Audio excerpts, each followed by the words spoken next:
Salut les gens, on se retrouve aujourd'hui pour une nouvelle vidéo de Parlons de manga. Et aujourd'hui, j'ai décidé de faire un petit sujet tête à claque. Aujourd'hui, on va parler de Fairy Tail. Mais ne vous inquiétez pas, on va pas ressasser les vieux sujets dont tous les youtubeurs sont fait le beurre dessus. Et si tu es là juste pour me voir gueuler ces Fairy Tail, bah ouais, je vais un peu gueuler, mais pas de manière lambda. Comme j'ai dit, on va pas ressasser les vieux dossiers de Fairy Tail. Aujourd'hui, j'ai envie d'aborder un point que j'ai trouvé qui aurait pu avoir du potentiel en qui aurait pu franchement rehausser Fairy Tail. Je vais parler des éclipses. Tous ces arcs de Fairy Tail où il y a des éclipses, mais que franchement, Mashima a raté, a totalement merdé dans ces endroits. Donc, je vais revenir sur le sujet, je vous retrouve juste après le générique. C'est l'heure du...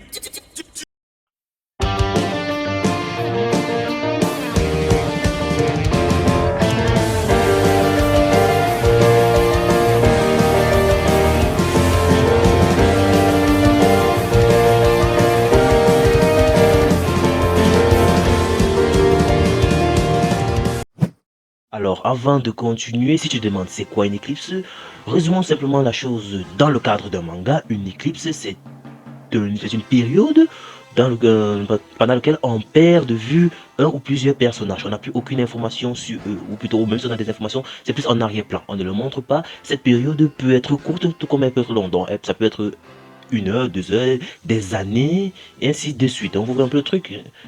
C'est assez simple à comprendre. L'exemple parfait pour que vous compreniez d'emblée, c'est pour les fans de mon très cher One Piece. Vous avez, dans One Piece, il y a une équipe de 2 ans où l'équipage est dispersé et puis se donne rendez-vous dans 2 ans. C'est ça une équipe.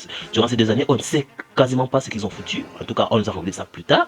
Mais durant ces 2 années, et chaque membre est dispersé ailleurs. On n'a plus aucune information sur eux. L'histoire continue, mais sans eux. C'est à peu près ça une éclipse. Pour plus de détails, tapez sur Google, franchement. Maintenant, passons aux choses sérieuses. Dans Fairy Tail, on a 2 éclipses. C'est très rare, généralement, de voir 2 éclipses dans un manga, mais bon, on continue. Il y a 2 éclipses. La première, c'est celle de l'Arc Tenrou, plutôt la conclusion de l'Arc Tenrou, avec Aknalogia et Zilef, qui font leur première apparition. La deuxième éclipse, c'est quand Natsu va s'entraîner et que la guilde est dissoute. Désolé si je te spoil, mais Fairy Tail est fini depuis des années, y compris l'anime aussi, donc tu m'excuseras. Bref, voilà ces 2 éclipses, voilà les 2 seules éclipses du manga ou de l'anime Fairy Tail, on va voir.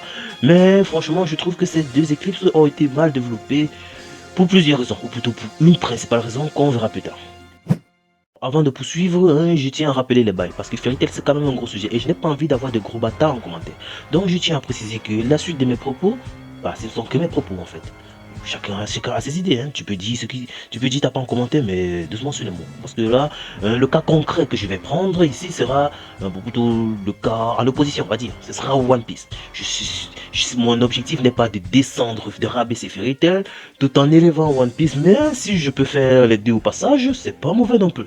Je suis un One Piece, on va dire. Donc, on va vous calmer aussi. Alors, pour mieux comprendre mes propos, faudrait quand même faire un rappel sur les bails de ce qui se passe dans la première éclipse, en tout cas. La seconde, bon, vous allez comprendre au fur et à mesure. Dans la première éclipse, après que Natsu et la bande de Natsu et le noyau dur de Fairy Tail soient portés disparus, on va dire, pas déclarés morts. Donc, quand je dis le noyau dur, je pense que vous savez de qui je parle. Natsu, Gray, Erza, Lucy, Makarov et toute la bande. Bref. Quand ceux-là sont portés disparus, il s'écoule 7 ans. 7 ans dans lequel le monde a continué à se développer jusqu'à leur retour, on va dire.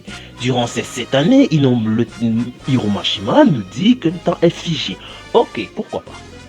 Bon, la guilde des Fairy Tail est dans un petit état et pour rehausser leur blason, il décide de participer au grand jeu d'intermagie. Pour moi maintenant, le problème que j'ai trouvé, c'est comment il a fait pour rebooster les personnages. Parce que le mec nous fait un stage bloqué de 3 mois. Après, il se rend compte que 3 mois, c'est insuffisant pour rattraper 7 ans d'écart et il décide d'effacer ces 3 mois en lui faisant une fête dans le monde des esprits. Ok, d'accord. Puis après, il nous balance Jedal et sa bande qui nous sortent une deuxième réserve magique de ouf, sortie derrière les poteaux. Et bah boum, et là, nos personnages sont à jour et à niveau. Waouh. Bon. Pour vous, c'est peut-être encore normal, mais vous allez comprendre pourquoi moi, ça me blase, franchement. Franchement, ça me blase énormément. Allez. Pourquoi vous comprenez parfaitement, maintenant, voyons voir ce qui pourrait nettement s'améliorer. Franchement, parce que là, franchement, une éclipse de 7 ans, pendant 7 années, tu as le noyau dur de Fairy Tail, tu as tous les membres principaux de la guilde de Fairy Tail, y compris Laxus qui avait été viré, et il est présent. réunis sur la même île avec Makarov, l'un des 10 mages sacrés, et Mavis Vermillon, le premier mage de Fairy Tail, qui a appris la magie des élèves et qui a étudié ensuite la magie qu'avaient les élèves. Donc franchement, ces deux personnages sont plus que calés pour former la bande à Fairy Tail. Franchement, et pendant 7 ans, 7 putains d'années. Voyez One Piece, on a eu une équipe de 2 ans. Il n'y a rien à dire. 2 années, et après cette équipe de 2 ans, on a eu 3 à 4 arcs magnifiques. Pendant ces 3 arcs, les personnages ont démontré leur puissance. On nous a clôturé l'ère Sabondi avec une démolition de Pacifista. Franchement, c'était l'éclate. Un massacre pendant l'arc des îles des hommes poissons. Pankasa aussi, c'était une démonstration de puissance. Et pour clôturer le tout, un magnifique combat avec Doflamingo. Flamingo. Puis après, maintenant, après ces arcs énormes, on se rend compte que la puissance de Luffy n'est plus suffisante pour affronter les autres. Franchement, il s'attaque déjà au Yukun. Mais c'est déjà insuffisant. Il faut encore qu'il rehausse le niveau. Voilà comment on profite d'une éclipse. Une éclipse doit permettre de démontrer la puissance incontestée qu'a acquis les personnages au cours de ces années où on les a perdus de vue. Mais dans Fairy Tail, Mashima nous coupe 7 ans, bon, dans les personnages, 7 ans, ils n'ont rien foutu. Rien du tout. Et là, maintenant, vous comprenez pourquoi je critique ces enchaînements d'événements. Franchement, hein? C'était n'importe quoi. J'aurais encore préféré qu'ils nous sortent un truc franchement spécial durant ces 3 mois. Genre, voilà, disons que au lieu de nous faire une fête dans le monde des esprits, ils auraient pu aller s'entraîner dans le monde des esprits en eux-mêmes. Au lieu de 3 mois, ils auraient pu tout nous dire que ça fait genre 6 mois à 1 année. Ils n'avaient rien à perdre. Au lieu de nous balancer des power-up sorti de nulle part. Franchement, c'est un très mauvais développement pour moi. Je le dis, c'est mon idée, mais franchement, c'est un très mauvais développement. Il y avait franchement matière. Mavis et Makarov, ils ne sont pas incapables. Et en plus, 7 ans, 7 années. Vous imaginez ce que Natsu et sa bande auraient été capables de faire en 7 ans? 7 ans d'entraînement avec ces 2 grands maîtres. Franchement, c'est franchement du gâchis. Un pur gâchis. Une merde, en fait. Alors pour le second arc, c'est quasiment une continuité du premier. Et Hiromashima ne change pas trop les bails. Il a voulu faire quelque chose, franchement. Il a essayé, on va dire. Hein. Juste après, parce que le retour de Nasu, c'était franchement époustouflant. On a tous kiffé. Natsu qui vient, qui pulvérise à lui seul tous les challengers des grands jeux intermagiques. C'était franchement énorme. Mais dès que la bande à Fairy Tail est réunie, pouf!